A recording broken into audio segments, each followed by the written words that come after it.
morning. Welcome back to the Mayor's Table. I'm Mayor Tommy Roberts, and my guest again this morning is City Manager Rob Mays. And Rob, thanks for being with me again this morning. It's always good to be here.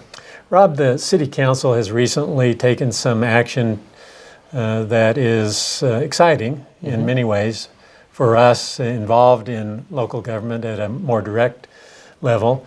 And it's the fact that the council has approved a number of infrastructure quality of life type projects for construction in our community in the next 2 to 3 years. And I want to take this opportunity on this segment of the Mayor's Table to revisit some of those projects. And this is information that is public. The Daily Times has done some coverage of the decisions that have been made by the City Council. And so many of our viewers will already know about them, but I think it doesn't hurt to revisit some of them, talk about the projects, the cost, how we have financed these projects that will be completed in the future. And I think how we've financed them is part of the exciting part of the process from my perspective. But let's start from the beginning and let's talk about a few of these projects. Okay. Over the course of about the last 6 to 8 months, the City Council is engaged in some strategic planning regarding capital projects, particularly related to quality of life type projects that are needed and wanted in our community. And the direction of the City Council was we want to know what options we have without raising taxes and without creating a new significant burden to the general fund in terms of indebtedness. And so historically, the city budget has restricted by policy, about 2 to 3% of our general fund budget to pay bonds or to pay debt in order to finance projects. Not dissimilar to, say, what the college and the schools do, when every 5 years they'll do a bond referendum where the citizens will go out and vote to extend property tax increments in order to bond capital projects needed at the schools. Ours is different than that, is that since the city doesn't really derive very much revenue from property tax, we do almost all of our operations as well as capital project funding through our current increments of our gross receipts taxes. So again, out of the current increment, we've carved out and reserved about 2.5% to 3% that we extend and continue to pay for these projects. And one of the reasons why we want to continue to use that reserved portion of the general fund for debt service for capital projects is if we were to absorb that 2 or 3% back into the daily recurring operations of the city, it would be very, salaries or different types of things.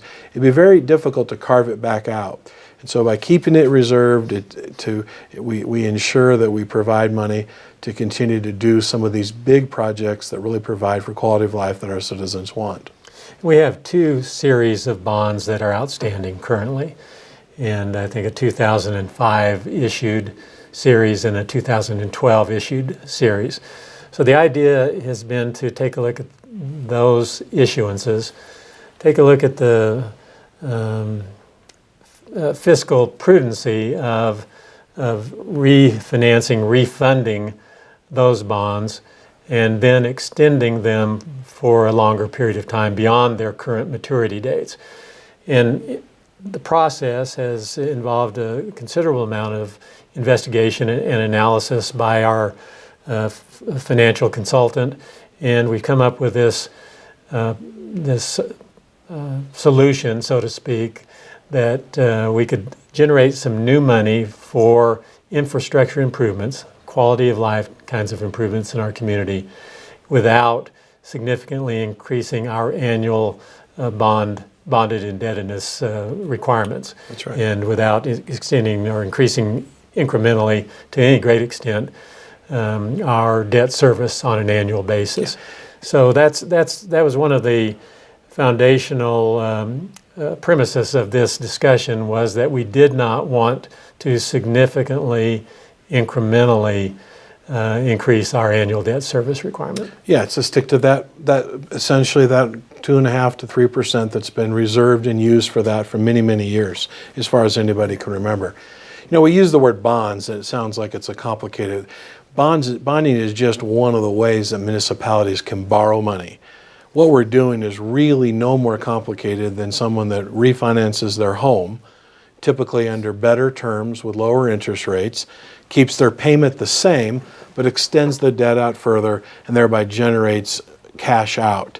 So what we're doing is extending these bonds or these payments, this debt, keeping the payment the same, and then through the improved, interest rates have been so attractive over the last decade that we've been able to do a lot through this refinancing and extension program. And so, and I can't emphasize enough that it's very important that we're able to do this without increasing taxes. We're able to do it within our existing tax base.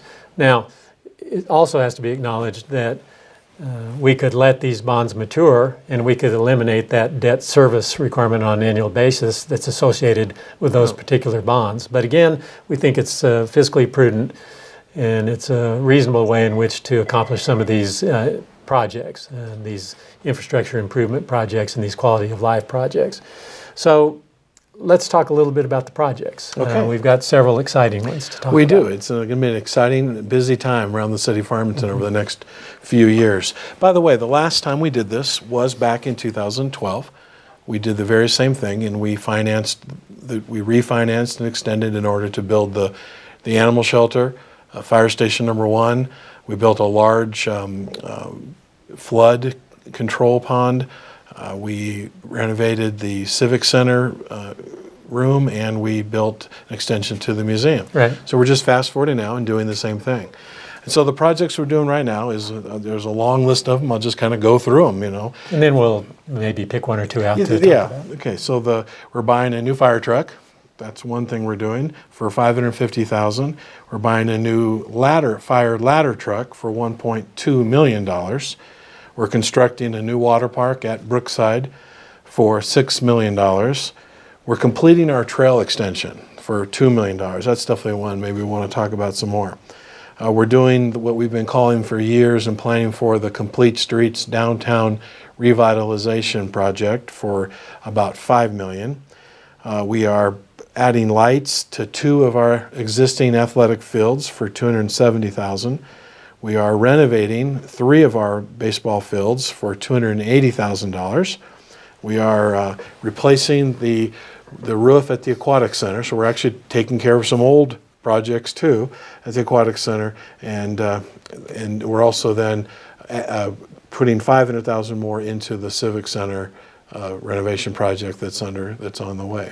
And I think that we want to remind our citizens that we had previously approved financing for the expansion and renovation of the Civic Center, and that's being funded through a surcharge on hotel, motel, nightly room rentals. It's a $2.50 per night per room charge, and we'll fund our debt service for about $10 million or $11 million in bonds through the collection of that surcharge. Yeah, as you said, that's a separate, dedicated fund that money that can only be spent on a civic center, so not coming out of our tax base at all. And it's coming from outside the community in general, so that's one that I think is one that we can be proud of in the context of accomplishing something very positive for our community without burdening our local citizens. Talk briefly a little bit about the extension of the trail system. There we're essentially filling in some gaps, and the result after the trails are completed would be that we'd have about a 16-mile loop of improved trail system along the Animas River. And I think that's significant because it offers a lot of opportunity to people who want to be in the rivering setting, walking, bicycling, jogging, just generally enjoying the riverine setting. Well, the council has identified that one of our best opportunities for economic development and diversifying of our economy here is the outdoor recreational, not only the tourism side of that, but the attracting people here to live and even to move towards recreation-oriented manufacturing. And so some of these projects are really designed in pursuit of that goal of making this just a great place to live and enjoy the outdoors. So for many, many years, 30 plus years, our community's been working on connecting a river trail. It's one of our greatest assets. It's beautiful on the river. It's used very heavily. And as you said, this is filling in the gaps. When it's completed, we'll have a river trail going without being broken from the far west side of the community out at the Vista Highway, all the way through town on the river, all the way out to the far east side to kind of the extension of Pininos Boulevard down that area. And so it'll be a great opportunity. We think it'll increase a lot more biking down there, and of course walking, jogging, horses, all the things that people enjoy down there now. The Brookside Aquatic Park facility is something that is also exciting. Water activities are important to a lot of people in our community, we found out as we've been through this discussion about what we do at Brookside Park to replace the flat water facility that had historically served outdoor swimming enthusiasts in our community since the late 1950s. Yeah. So Brookside Pool has been closed for 2 summers now, but there will be something that replaces it. Just describe that facility briefly. Well, the public came out and definitely voiced their strong opinion. Not only did they want something at Brookside, but they didn't want it to be just another flat pool. What's become in vogue and popular is really a water park. This park will have not only a series of large slides, it'll have the kind of the playground in the water for the smaller kids, and then it'll have a lazy river component where people can relax and float around with a current. So really it's a water park is what it is, more than a swimming pool. We're pretty excited about it, and we're well into the design phase on this project. And then the last one I think that I want to talk specifically about is something that's dear and near to me, and that is the redesign of Main Street from Miller Avenue to Auburn Avenue. That's a part of our Metropolitan Redevelopment Plan. It was identified in the plan as a catalytic project, and by that it's something that would generate other activity and reinvestment in our downtown area. This is a significant change to the way Main Street will look. It focuses on redesign in a way that would slow traffic. It would focus on downtown as a destination place rather than a pass-through. And so I'm really excited about it. I think this could be a game changer for downtown. That remains to be seen. But we do know that projects like this are a partnership between the public sector and the private sector.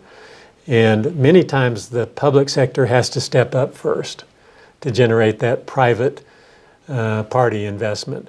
And so our hope is that with these kinds of changes and the focus of resources by the public entity, the city of Farmington, in downtown Farmington, that people with resources will look at downtown as a better place for the investment of their private resources in the area of retail, entertainment, dining, all of those kinds of things that tend to be present in every thriving downtown. I maintain that the city of Farmington has a viable downtown now and has for many years. There's been a lot of effort and time and money and focus placed on improving downtown. We definitely have some vacant storefronts in the area, but if you really take a hard look at it, you see that there are many people who are dedicated to the well-being of downtown, and they have invested resources down there. So I think this redesign of our Main Street is going to be a potential game changer. What's your reaction to the project? Well, just again to point out to people, this isn't just a road project. This is a wall-to-wall project from the base of the building to the far base of the building. So it's a complete rebuild of the sidewalks, pedestrian areas, yes, the roadways. It's in essence turning downtown into a park setting that's comfortable for people to hang out, a sense of place, it's called, place for outdoor dining, widened sidewalks, place for pedestrians to feel safe and comfortable and to be. So it's going to change everything about the way downtown appears. It'll look more like a beautiful Central Park with a nice roadway through it than it will a speedway of 5 lanes like we have now. And so this project, combined with the renovation and expansion of the Civic Center, means that about $18 million is going to be invested in the general downtown area. So that's a significant commitment by the city of Farmington. Sure is. Rob, I think it's about time to conclude this segment, but appreciate your contribution to informing our citizens about these several projects that now are in the pipeline. And we'll be watching those projects evolve and develop and be completed over a period of the next 3 to 4 years. And we want to thank all of you for being with us once again on the Mayor's Table. We hope you've enjoyed this segment, and we'll look forward to seeing you again next Monday.